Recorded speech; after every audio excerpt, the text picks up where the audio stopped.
नमस्ते, राम राम। मैं राधा रानी मनोरमा, मेरे चैनल चेंज इस लाइफ में फिर से आप सभी का स्वागत है। तो ऐसे थंबनेल से तो आप लोग जान ही गए होंगे कि एकादशी के ऊपर ये वीडियो होने वाली है। तो एकादशी बहुत कोई को जानकारी होंगी एकादशी के बारे में, लेकिन आज जैसे मैं एकादशी के दिन में कुछ और भी पूजा है, जैसे गुरुवार की मैं एक वीडियो डाल चुकी हूँ। तो गुरुवार के दिन में अगर एकादशी पड़ जाए तो आप लोग को किस तरह से करनी चाहिए, जैसे मैं बता चुकी हूँ कि गुरुवार के पूजा में कि उस दिन चना का भोग चढ़ता है, चना दाल और गुड़।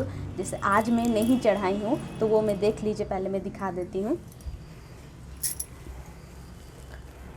जैसे ये ड्राई फ्रूट का भोग चढ़ाई हूँ और गुड़ चढ़ाई हूँ, लेकिन चना दाल नहीं चढ़ाई हूँ और फल चढ़ाई हूँ। तो और इसमें एक चीज़ है, जैसे गुरु बृहस्पति जी को मैं स्थापित करती हूँ नारायण जी के सामने। आज किन्हीं और की भी स्थापना हुई है, एक यहाँ पे। तो ये दोनों, एक के बारे में आपको पता है, एक जो मैं और एक स्थापित की हूँ, इनके बारे में आज जानकारी दूंगी। और इसी से जुड़ी हुई है एकादशी की थोड़ी कथा, तो मैं इनके बारे में ही आपको बताने वाली हूँ।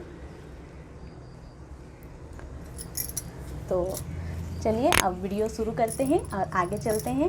तो वीडियो का आज का टॉपिक ही यही है, एकादशी के ऊपर। लेकिन एकादशी के दिन अगर किन्हीं की गुरुवार पड़ जाए और वो गुरुवार का व्रत रखते हैं, नारायण जी को अगर चना और गुड़ का भोग लगाते हैं, तो आज के दिन, एकादशी के दिन, चना का मतलब अन्न का भोग ना ही लगाए।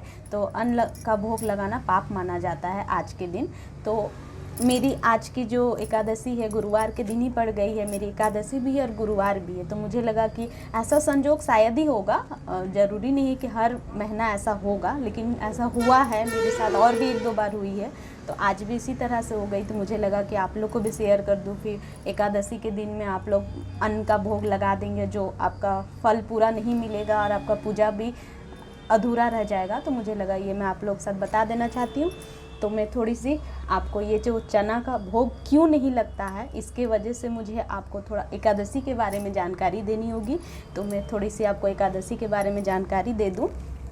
तो एकादशी के दिन अन्न का भोग क्यों नहीं लगता है, तो जैसे हम लोग, मैं भी एकादशी भी पालन करती हूँ। जैसे गुरुवार का व्रत रखती हूँ, ऐसा ही एकादशी का भी हम लोग घर पे व्रत रखते हैं। जैसे मेरे पति हैं और मैं दोनों ही एकादशी का हम लोग व्रत रखते हैं। तो क्यों रखा जाता है एकादशी का व्रत और अन्न क्यों नहीं चढ़ता है, ये दोनों सवालों का जवाब मैं आज क्लियर करूँगी। और भी लोगों का सवाल था, तो वीडियो को अब शुरू करते हैं, आगे बढ़ते हैं। तो अब चलते हैं दुनिया के थोड़ी शुरुआत में नारायण जी की ओर में। तो जैसे ही दुनिया की शुरुआत हुई है, तो दुनिया के शुरुआत में जैसे भगवान सृष्टि को बनाए, देव दानव पाप पुण्य सारे के जैसे ही सृजन किए हैं, तो इसी तरह से जैसे दुनिया में देव और दानव का निवास है, उसी तरह से जब पुण्य बनाए भगवान, तो पुण्य के साथ में पाप भी बनाए। तो दुनिया को संतुलित करने के लिए, जैसे एक बैटरी को यूज करने के लिए नेगेटिव और पॉजिटिव दोनों होना आवश्यकता है, तो उसी तरह से हम दुनिया को भी चलाने के लिए भगवान को नेगेटिव और पॉजिटिव दोनों होना ही ज़रूरी है।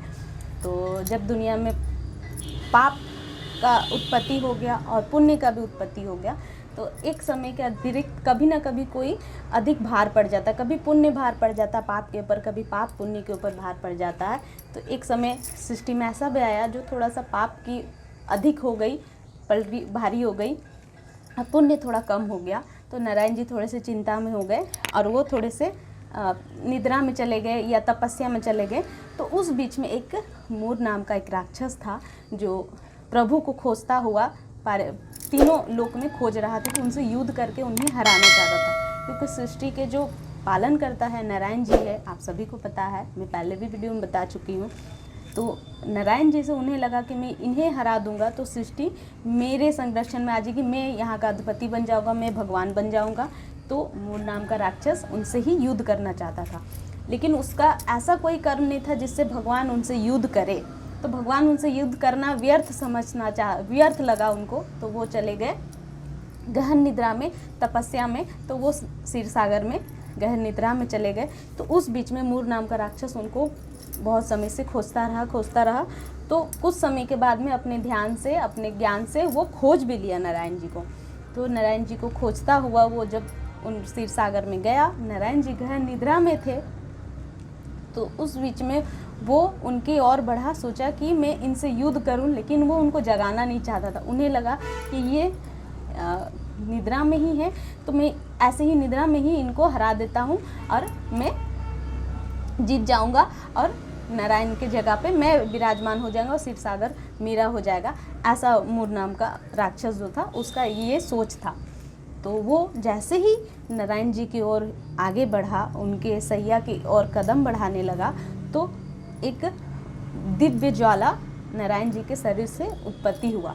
तो नारायण जी तो ध्यान पे थे, तो उनका ध्यान भंग ना हो जाए, उन्हीं के शरीर से एक दिव्य ज्योति मतलब प्रकट हुई। तो आम भाषा में बोले तो उत्पत्ति हुई, प्रकट हुई, या उस दिन उनका जन्म हुआ। तो एक दिव्य ज्योति प्रकट हुई और एक नारी का रूप ले ली। तो वो क्या हुआ, वो नारी का रूप लेके खड़ी हो गई मूर नाम के राक्षस के सामने। तो मूर नाम का राक्षस बोला, आप कौन हो, तो हट जाओ मेरे रास्ता से। तो वो बोले कि मेरे प्रभु तपस्या में हैं और उनके तपोबल से मैं आई हूँ, तो उनके तपोबल से ही मेरी उत्पत्ति हुई है, तो मैं उनका तप भंग नहीं होने दूंगी। तो वो जो नारी थी उनका ये कहना था, लेकिन मूर नाम का राक्षस, उनको नारायण से युद्ध करना ही था कि मुझे उनसे युद्ध करना है। तो वो फिर आगे बढ़ने लगे। तो वो बोले कि रुक जाओ, नहीं तो तुम्हें हानि पहुंचा दूंगा मैं। तो वो नहीं रुका। मूर नाम का राक्षस बोला कि तुम हट जाओ, तुम मेरा कुछ नहीं कर, मुझे तुमसे युद्ध करना भी नहीं है, मुझे नारायण से युद्ध करना है। तो बोले कि मैं नारायण के ही शरीर के एक हिस्सा हूँ, मैं उनका तप भंग नहीं होने दे सकती हूँ। तो फिर वो मूर नाम का राक्षस बहुत हठी था और राक्षस भी था, तो वो समझ सकते हैं वो उनका क्या प्रगति होगा। तो वो आगे बढ़ा जिस तरह से, तो देवी हो गई रुष्ट और बहुत ज़्यादा क्रोधित। तो वो उनको ना ही तलवार उठाई ना ढाल उठाई, बस एक हुंकार मारी, तो उनके हुंकार से ही वो मूर नाम का राक्षस वहीं भस्म हो गया। तो वो भस्म हो गया जब, तब उसके बाद में प्रभु की नेत्र खुली। तब प्रभु की नेत्र खुली तो प्रभु देखें कि उनके सामने एक दिव्य ज्योति नारी खड़ी है और कुछ भस्म पड़ा है, जो वो मूर नाम के राक्षस को जो भस्म कर दी थी, तो वो पड़ा हुआ। तो फिर प्रभु पूछे कि ये सब क्या हुआ है। तब वो नारी बताई कि प्रभु आप निद्रा में थे, मूर नाम का राक्षस आपसे युद्ध करना चाहता था, आपका तप भंग ना हो जाए, तो आप ही के तपोबल से मेरी उत्पत्ति हुई है। तो ये आपसे युद्ध करना चाहता था, इसी वजह से मैं बस एक हुंकार मारी जिससे ये भस्म हो गया प्रभु। तो फिर उसके बाद प्रभु बहुत खुश हुए उनके सेवा भाव से कि मेरा तप को भंग नहीं होने दिए। तो आप कौन हो, तो वो बताएं कि आप ही के शरीर से उत्पत्ति हुई है मेरी, आपके तपोबल से उत्पत्ति हुई है। तो फिर प्रभु बोले उनके इस सेवा भाव और इनके कर्म से बहुत ही अति खुश हुए। और उसके बाद में फिर आप बोले कि आप मांगो क्या चाहते हो। तो उस नारी से, वो शक्ति से बोले नारायण कि आप क्या चाहते हैं, आप जो मेरी जान की रक्षा किए हैं और मेरे तप की रक्षा किए हैं, इससे मैं खुश होकर आपको वरदान देना चाहता हूँ। तो वो जो देवी थी वो बोली कि प्रभु आज के दिन मेरे लिए बहुत महत्वपूर्ण है, तो आज के दिन मेरी उत्पत्ति हुई है, आपके ही शरीर के तपोबल की हूँ मैं, तो इस वजह से आप मुझे कुछ नाम दें और मैं चाहती हूँ कि आप मुझे अपनाएं और स्वीकार करें बोल के। तो फिर उसके बाद में नारायण जी बोले कि ठीक है, आज उस दिन, जैसे हम लोग तारीख होता है 1, 2, 3, ऐसे ही संस्कृत में एकादशी, द्वादशी, त्रयोदशी बोलते हैं। तो 11वां दिन जो भी होता है हिंदी कैलेंडर के हिसाब से 11वां दिन जो होता है उसको एकादशी कहते हैं। तो जैसे दशमी होता है तो दशमी के दूसरे दिन एकादशी होता है, तो उस दिन का दिन ही एकादशी था। तो उस दिन का दिन 11वां दिन था। तो नारायण जी बोले एकादशी के दिन ही आपकी उत्पत्ति हुई है, तो मैं आज से आपका नाम एकादशी रखता हूँ। तो नारायण जी उनका नाम एकादशी रख दिए और उनको वरदान भी दिए कि आप मेरे तप से प्रकट हुई हो, आज से आप मेरे लिए प्रिय होगी, आप मेरी जान का रक्षा की हो, और आज ही के दिन जो भी आपका पूजा अर्चना करेगा और जो भी आपको आदर करेगा और आज के दिन आपका ध्यान करेगा, उनको मैं पापों से निजात कर दूंगा, उनके पाप सारे धो दूंगा। तो फिर एकादशी देवी बहुत प्रसन्न हुई और उसके बाद बोली कि ठीक है प्रभु, मैं आज के वास्ते आप ही के पास ही वास करूँ। तो नारायण जी भी बोले कि आज के दिन है, जिस दिन गुरुवार के दिन हो या एकादशी के दिन, जिस दिन मुझे याद करे और साथ में कोई आपको भी मुझे याद करे आपके साथ, तो मैं उनका पूजा और भी जल्दी स्वीकार करूँगा। तो उस दिन से एकादशी की पूजा शुरू हो गई। तो फिर ब्रह्मांड में फैल गई, दुनिया में सारे जगह कि एकादशी देवी का प्रकट हो चुकी हैं और इनके पूजा अर्चना से हर तरह के पाप से निजात पाया जा सकता है। तो उसके बाद से दुनिया में एकादशी बहुत सारे लोग करने लगे। तो एकादशी के पुण्य से जिस तरह के अगर पिछले जन्म के पाप हो या फिर इस जन्म के पाप हो, तो सारे पापों से निजात पाने लगे। तो फिर एक समय के आते ही तो क्या हुआ, फिर पाप हो गया हल्का और पुण्य हो गया ऊपर। तो पलड़ा फिर से पुण्य का ऊपर हो गया और पाप का नीचे हो गया। तो फिर राक्षस हो गए व्याकुल और पाप भी हो गए व्याकुल, कि पाप सारे क्रोधित हो गए और उन्हें समझ नहीं आया कि फिर वो गए ब्रह्मा जी के पास में कि प्रभु आप हमें भी दुनिया में उत्पत्ति किए हैं, पाप और पुण्य दोनों दुनिया में लाए, लेकिन ये तो एकादशी देवी के पूजा प्रकोप से सारे कोई पुण्य की ओर ही जा रहे हैं, तो हमारा क्या होगा, हमें भी तो आरक्षण चाहिए, हमें भी तो हमारा कर्म करने दीजिए बोल के। तो सारे पाप फिर नारायण जी के पास पहुँचे कि एकादशी देवी के वजह से ये सारे कुछ हो रही हैं, तो फिर हम चलते हैं नारायण जी के पास। तो जितने तरह के पाप थे वो सारे पाप पहुँचे नारायण जी के पास। फिर नारायण जी को जाकर विनती किए कि प्रभु ऐसे कैसे कर सकते, सृष्टि का आप ही कहें कि संचालन पाप और पुण्य दोनों से ही होगा, तो पूरी तरह से सिर्फ अगर सारे लोग पुण्य ही करेंगे तो हमारा क्या होगा। तो नारायण जी बोले ये भी सही बात है। तो लेकिन ये बोले वो भक्ति की बात है, नारायण जी भी जानते थे कोई भक्ति से ये सारे कुछ कर रहा है, तो मैं ज़बरदस्ती उनको पाप तो नहीं करवा सकता हूँ। तो फिर नारायण जी बोले कि पाप का भी बात रखना होगा। तो फिर नारायण जी उनको बोले कि ठीक है, मैं एक दिन के लिए सारे मनुष्य को पाप करने का अनुमति देता हूँ। तो इससे तो फिर कैसे, तो बोले कि देखो एकादशी के दिन ही, जिस दिन सब पाप से निजात पा रहे हैं, उसी दिन मैं एक और कंडीशन रख रहा हूँ कि एकादशी के दिन कोई भी व्यक्ति अगर अन्न का भोग ग्रहण करेगा तो वो सीधा सीधी तुम लोग जितने भी तरह के पाप हो वो उनके अंदर चला जाएगा। तो बोले कैसे, तो बोले कि क्योंकि आप लोग जो भी पाप है ना, आप लोग सारे कोई एकादशी के दिन एक दिन के लिए आप लोग अन्न में विराजमान हो जाओ। तो नारायण जी आदेश दे दिए सारे तरह के पाप को, जितने भी तरह के बड़े से बड़े पाप, छोटे से छोटे पाप, सारे तरह के पाप को नारायण जी एक दिन के लिए अनुमति दे दिए कि अन्न, जो दाल चावल गेहूँ आटा, इस तरह का किसी भी तरह अन्न, फल ना ही सब्जी, सिर्फ अन्न, याद रखिएगा। तो अन्न में पाप का वास होता है एकादशी के दिन। तो इसी दिन अब बहुत कोई जो है, आप सोचेंगे भाई भगवान तो अन्याय कर दिए, लेकिन जो भी एकादशी का पालन करता था उससे पहले से ही, जो एकादशी का पालन करता है, जैसे हम लोग गुरुवार व्रत करते हैं तो उपवास रखते हैं, लेकिन चने दाल का कुछ खाते हैं, लेकिन एकादशी के दिन जो फास्ट रखते थे, पहले पूजा अर्चना करते थे तो पूरा ही फास्ट करते थे, सिर्फ फल ग्रहण करते थे। तो नारायण जी को भी तो ये पता ही था कि मैं अन्न को अगर एक दिन के लिए पाप में विराजमान कर ही भी देता हूँ, लेकिन मेरे भक्त जो है उस दिन अन्न तो ग्रहण ही नहीं करते हैं। एक तरह से ये नारायण जी का समझदारी भी था और हम लोग के लिए एक आरक्षण भी था, समझ लीजिए, या हमारे लिए, हम नारायण जी के प्रति भक्ति, तो भगवान हमारे लिए भी कुछ किए, तो पाप को भी जगा दिए और हमारा भी काम बना दिए। तो हम लोग तो जो एकादशी करता है उस दिन ऐसे भी अन्न ग्रहण नहीं करता है। तो नारायण जी पाप का भी बात रखे और उन्हें अन्न में एक दिन के लिए वास दे दिए, लेकिन जो भी एकादशी का व्रत करता है उस दिन वो अन्न ग्रहण ऐसे भी नहीं करता था। तो हम लोग का दोनों काम हो गया, पाप का भी मान रखा और पुण्य भी हमारा हो गया। लेकिन यही जब धीरे धीरे सतयुग, द्वापर युग, त्रेता युग, ये बीतते बीतते एकादशी का महत्व कम हो गया है। अब इस कलयुग में एकादशी के बारे में लगभग 10% लोग इंसान जानते हैं कि इसे क्यों करते हैं, क्यों करना चाहिए। ये बहुत कोई को पता है कि अन्न नहीं खाना चाहिए, तो क्यों नहीं खाना चाहिए। तो ये सारी चीज़ मुझे लगा बहुत कोई को नहीं पता है मेरे आसपास। आप बहुत कोई को हो सके जानते होंगे, लेकिन मैं जिस जगह रहती हूँ लगभग कोई से मुझे नहीं मिला कि उन्हें पता है, क्योंकि मैं पर्सनली सबको एक एक करके मुझे पूछते थे तो मुझे बतानी पड़ रही थी, तो शायद नहीं पता है।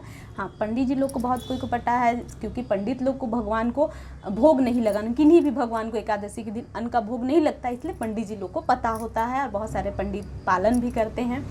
तो बस यही एकादशी की कथा थी और इसी वजह से एकादशी का पालन करते हैं। और अगर एकादशी का व्रत कैसे मतलब पूजा अर्चना किया जाता है। जो भी एकादशी करते हैं तो उसके लिए कोई स्पेशल पूजा करने की आवश्यकता नहीं, नारायण जी की भी उस दिन पूजा होंगी। और उन्हीं के साथ जैसे मैं एकादशी की अलग से एक सुपारी एकादशी देवी के नाम से बैठाई, जो मैं बोली गुरु बृहस्पति जी के जैसे गुरुवार को बैठाई थी, आज एकादशी देवी की भी नारायण जी के पास में स्थापना की हूँ, जो मैं बोली कि मैं बताऊंगी किनके लिए क्या स्थापित की हूँ। और एक सुपारी वो एकादशी देवी का है। तो आज एकादशी है, इस वजह से मैं स्थापना की हूँ। उनको भी आज ध्यान अर्चना करना होता है, तो एकादशी का जो व्रत कर रहे हैं तो उनके नाम से पूजा करेंगे, तभी आपका एकादशी पूर्ण होगा।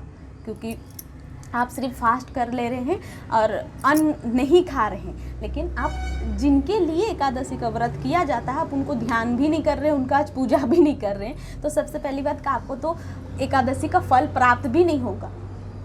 तो एकादशी दो तरह की होती है। अब कहोगे कि एकादशी फिर हम लोग अन्न नहीं खाना चाहिए, तो हम लोग खाएंगे क्या? तो एकादशी के दिन अन्न के अलावा बहुत सारे और भी चीज़ है जो खाई जा सकती है। तो जैसे मैं और भी एक वीडियो में मैं लिखी हूँ, बताई हूँ कि बिना अन्न का क्या क्या होता है। तो नेक्स्ट वीडियो में अगर आप लोगों को कमेंट आएगी कि एकादशी में क्या क्या खा सकते हैं, उसके ऊपर एक मैं थाली शेयर कर दूँगी, जिसे हम लोग उपवास पूरा करते हैं। पूरा उपवास करते हैं तो हम लोग कुछ भी नहीं खाते, सिर्फ फल खाते हैं। जैसे मेरे पति खाते हैं, तो उनके लिए मैं थाली बनाऊंगी, तो मैं आप लोग के साथ भी शेयर कर दूंगी क्या क्या चीज़ खा सकते हैं किन्हीं को एकादशी करने की इच्छा है तो। और बुजुर्ग और बच्चे में हमारे शास्त्र में एकादशी के बारे में लिखा हुआ है, 8 साल से नीचे, 5 साल के नीचे बच्चे लोग को एकादशी माफ़ होती है। क्योंकि छोटे बच्चे होते हैं वो तो गलती से कुछ भी खा लेंगे, उनको उतना पता नहीं होता है। और बहुत ज़्यादा जो बुजुर्ग है, एकदम दवा खाना है, उन लोगों को डॉक्टर कुछ लिखा हुआ है ज़रूरी है खाना, तो वो लोग को तो बहुत ज़्यादा जो बुजुर्ग बेड से नहीं उठ सकते हैं उनको, और बहुत ज़्यादा बच्चे हैं उनको एकादशी माफ़ होता है। उसके बीच के जितने भी है एकादशी का पालन सभी को करना चाहिए। तो आप सोच लीजिए, अगर एकादशी का पालन आपको लगता है कि नहीं ये एक पूजा अर्चना है, इस नहीं, आप एकादशी के दिन अन्न सिर्फ अपने अंदर लेते साथ ही आपके अंदर पाप एंटर कर जाता है। हम लोग तो ऐसे ही हर दिन अपने जीवन में कुछ ना कुछ पाप होता ही है। और दूसरा, हम लोग का जीवन का शुरुआत भी कुछ ना कुछ पाप के वजह से ही दोबारा दुनिया में आते हैं। और उस बीच में और भी अगर हम लोग एकादशी के दिन अगर पाप ले लेते हैं तो फिर हम लोग को तो ऐसे ही आप सोच लीजिए कि मुक्ति मिलेंगी कि नहीं, कोई गारंटी नहीं है। तो हम लोग अगर चलिए पुण्य अर्जित ना कर पाए, लेकिन पाप भी ना लेना चाहे। अगर हम लोग एकादशी का व्रत नहीं भी करते हैं कोई, या नहीं करना चाहते हैं, तो भी कोई दिक्कत नहीं है, लेकिन सिर्फ एकादशी के दिन अन्न ना खाए, तो ये भी एक है। क्योंकि आप जिसलिए पुण्य अर्जित ना करें चलेगा, लेकिन पाप भी ना लें। तो पूजा अर्चना ना करें, कोई दिक्कत नहीं, कुछ भी करने की आवश्यकता नहीं, सिर्फ उस दिन अन्न ना खाए। जैसे दाल हो गया, चावल हो गया, उसे छोड़ के बहुत सारी चीज़ है जो मैं थाली में शेयर करूंगी आप लोग की इच्छा के अनुसार। जैसे आप लोग की इच्छा जागेगी इस वीडियो को देखने के बाद में कि हमें बताइए क्या क्या चीज़ खा सकते हैं। और एकादशी का पूजा मैं दिखा दी, कोई हार्ड भी नहीं है। जैसे गुरुवार की पूजा करते हैं उसी तरह से, अगर जो नारायण जी की पूजा नहीं भी करते हैं उस दिन, जैसे मैं सुपारी में एकादशी देवी की स्थापना की हूँ, ऐसे ही नारायण जी की भी एक सुपारी में स्थापना करके एकादशी देवी और नारायण दोनों जी की पूजा करके आप एकादशी का व्रत रख सकते हैं। और बच्चे सबको कोशिश करें, आप जो खाओ, बच्चे को 5 साल के हो, 7 साल के या 10 साल के हो, बच्चे अगर आपके कंट्रोल में है, बच्चे को आप अपने हिसाब से भोजन बना के खिलाते हैं, तो बहुत सारे ऑप्शन हैं, मैं आपको शेयर करूंगी, बताऊंगी क्या क्या खिला सकते हैं एकादशी के दिन। बहुत सारे कुछ है बिना अन्न का खाने के लिए हमारे पास में, तो मैं आपको वो सब चीज़ भी बता दूंगी। और मुझे लगता है कि थोड़ा सा ये पाप पुण्य का शायद आप लोग समझ में कितना आया होगा मुझे नहीं पता, नहीं समझ में आएगा तो मैं दोबारा बताने के लिए तैयार हूँ।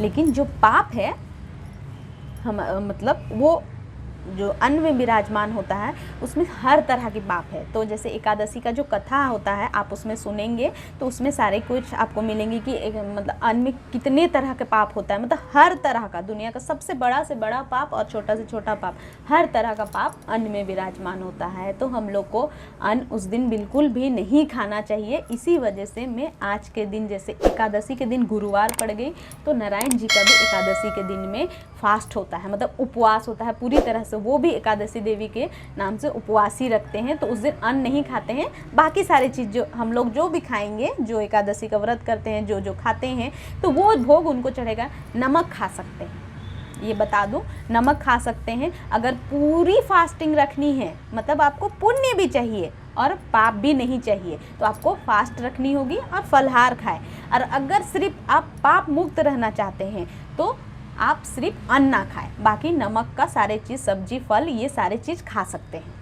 तो एक तरह की चावल भी आती है जो अन्न में नहीं आता है, आटा भी 2-3 तरह के आती है, और बहुत सारी चीज़ और आती है जिसको बिना अन्न का है, तो वो सारे चीज़ खा सकती है आप भी। तो मैं वो नेक्स्ट वीडियो में आप लोग को बताऊंगी। तो मुझे लगता है कि एकादशी के बारे में मैं बता दी, आप लोग को समझ में ना आए तो मुझे दोबारा कमेंट करिएगा, तो मैं और भी थोड़े से अच्छे से, क्योंकि इसकी कथा और भी बहुत बड़ी है, तो मैं शॉर्टकट में समझाई हूँ और सिंपली भाषा में कि सभी को समझ में आ जाए। तो बस एकादशी की कथा इतनी ही है, इसके आगे और कुछ भी नहीं है। बस एकादशी का पालन करें, और एकादशी के पूजा से मतलब बहुत लाभ है, इससे बहुत लाभ तो आप समझ ही गए होंगे। मतलब हमें हर तरह के पाप से भी निजात मिलने वाला है, और पाप से हम बच जाएंगे अगर अन्न नहीं खाएंगे तो। जैसे मैं बोल रही थी, एक चीज़ और है जो मैं बताना चाहती हूँ। जैसे व्रत में जितने भी तरह के व्रत है हमारे शास्त्र के हिसाब से जो हम लोग करते हैं, ये गुरुवार हो गया या भी बाकी तरह के जो भी पूजा वाले व्रत हो गया, सारे व्रत में से सर्वश्रेष्ठ व्रत भी इसी एकादशी को ही माना जाता है। क्योंकि जैसे हर व्रत में हमें किसी न किसी एक चीज़ से निजात मिलता है या इस तरह का पुण्य मिलता है, लेकिन ये एकादशी का व्रत हर तरह के पुण्य भी प्राप्त होती है और हर तरह का पाप से निजात भी मिलता है। तो इसी वजह से व्रतों में सबसे ऊपर, सबसे महान व्रत हमें एकादशी का व्रत शास्त्र के हिसाब से कहा गया है। और इसका जो फल है, इस हिसाब से हम भी अनुमान लगा सकते हैं कि हाँ, ये व्रत सबसे फर्स्ट में रखा गया है और ये सबसे बड़ा है व्रत में। और इसके बाद में एक चीज़ और है, जैसे एकादशी जो आती है 11वां दिन एकादशी महीना में 2 बार आएगी। तो ऐसा तो लगभग कोई को हिंदी कैलेंडर जो जानते हैं, देखते हैं, बहुत सारे बच्चे होंगे जो नहीं जानते हैं, वो लोग तो जनवरी फरवरी के हिसाब से चलेंगे, तो उस हिसाब से तो 30 तारीख सीधे जाएगी। तो और हिंदी कैलेंडर के हिसाब से 15-15 के दिन में ही शुक्ल पक्ष और कृष्ण पक्ष होता है। तो जैसे ही हमारा शुक्ल पक्ष बीतेगा 15 दिन का, तो उस बीच में एक एकादशी आएगी, फिर कृष्ण पक्ष जैसे चलना शुरू होगा तो उसमें एक एकादशी आएगी। तो एक महीना में 2 एकादशी आएगी। हमारे पूरे साल में 12 एकादशी, जैसे 12 महीना में 24 एकादशी पड़ेगी, तो 12-12 24 हो जाएगी, सीधे डबल। तो 24 एकादशी का पालन करनी चाहिए। जैसे बहुत कोई को हम सुने कि आप दोनों एकादशी करते हैं क्या, तो देखिए एकादशी का जो कंडीशन है भगवान सीधे सीधे रखे हैं कि एकादशी में दिन अन्न में पाप का वास होता है। तो ऐसा नहीं कि कृष्ण पक्ष की एकादशी में अन्न में पाप का वास नहीं होगा, शुक्ल पक्ष में होगा, ऐसा कोई नहीं है। महीने में जो 2 एकादशी, दोनों के दिन में वही कंडीशन है। तो आपके ऊपर है, या फास्ट रखेंगे या फिर अन्न को मुक्त रखना चाहते हैं अपने से, लेकिन हम लोग को महीने के दोनों एकादशी के दिन पालन करनी चाहिए। ये शास्त्र भी कहते हैं, गुरु भी कहते हैं, और पंडित जी और मंदिर, सारे मंदिर में भी यही कंडीशन है कि दोनों एकादशी का बराबर मान दिया जाता है। तो हमारे जो हम भक्त हैं, जो एकादशी का मान पूजा अर्चना करने वाले, तो हम लोग को भी दोनों एकादशी को बराबर ही मान देनी होगी। तो एक ये थी जो मैं बता दी। इसके ऊपर भी कुछ कन्फ्यूजन शुरू होंगी आप लोग को, तो बेझिझक पूछ लीजिएगा। तो अब मुझे लगता है कि मैं एकादशी के बारे में सारी कुछ बता दी। तो आप लोग को अच्छी लगी हो तो वीडियो को लाइक कीजिएगा और बाकियों तक की भी ये जानकारी पहुंचाइएगा। वीडियो को शेयर भी कीजिएगा और सब्सक्राइब जरूर कीजिएगा। सब्सक्राइब करना भूल जाते हैं आप लोग, सब्सक्राइब कीजिएगा। मेरी वीडियो अच्छी लगेगी और इस तरह की जानकारी जो मैं करती हूँ वो सब बताऊँगी, क्योंकि मैं करती थी एकादशी, तो इसलिए मुझे लगा आप लोगों के साथ शेयर कर दूँ। तो मुझे लगता है कि मैं शेयर कर दी। अब आप लोग इस वीडियो को कमेंट और लाइक के ज़रिए से मुझे बताइएगा कि आपको अच्छी लगी और सही लगी कि नहीं लगी। आप लोग इससे रिसर्च भी करें, पता करें। तो बस इस वीडियो को मैं यही एंड करती हूँ। राम राम, प्रणाम।